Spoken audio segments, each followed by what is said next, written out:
Sardur from the US.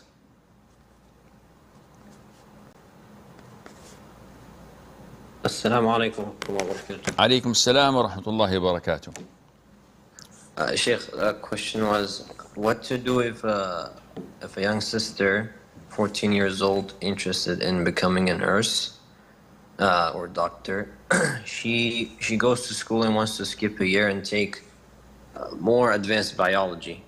Now, when I check the curriculum and how is it structured, it talks about human reproductive system, meiosis, mitosis, and has some, illustrations that even an adult wants to avoid. So, what should we do in this case? Where do you live?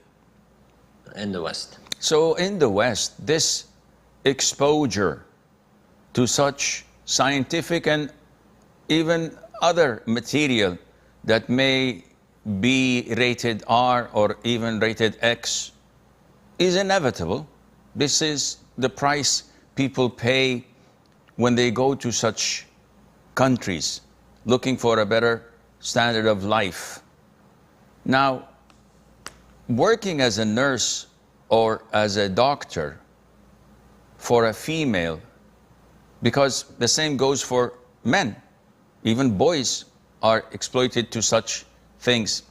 However, females are more sensitive in the sense that they have to abide by the hijab, they have to avoid free mixing, they have to protect their chastity a notch more than boys and men. So working as a doctor or a nurse for a female is an issue of dispute. The thing that I'm inclined to is if a girl or a woman is fully abiding by hijab and by the Islamic etiquette of dealing with the opposite gender, no chit-chatting, no socializing, very serious, to the point, not free mixing, I believe that this is a good thing to do, inshallah, because the society needs female nurses and female doctors.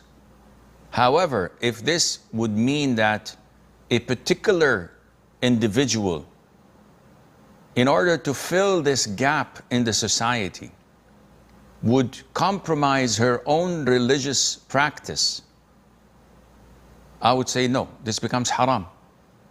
Because it's a no-brainer that you have to save yourself first, then save humanity. If I'm going to save humanity and end up in hell, the hell with humanity. Who cares about them? I want to save my own neck. So it is not at all permissible for a woman to say, I'd like to serve the community, the people who needs me. And in order to do this, I have to take off my hijab. I have to show my chest, my neck, my arms when I wash for scrubs and the likes. I have to take off my abaya whenever there's a surgery or the likes. So no, if this is the case, with all due respect, let the patient die. Let kafirs do the job. You save yourself and go to Jannah, not jeopardize your own iman and your own religious practice for others.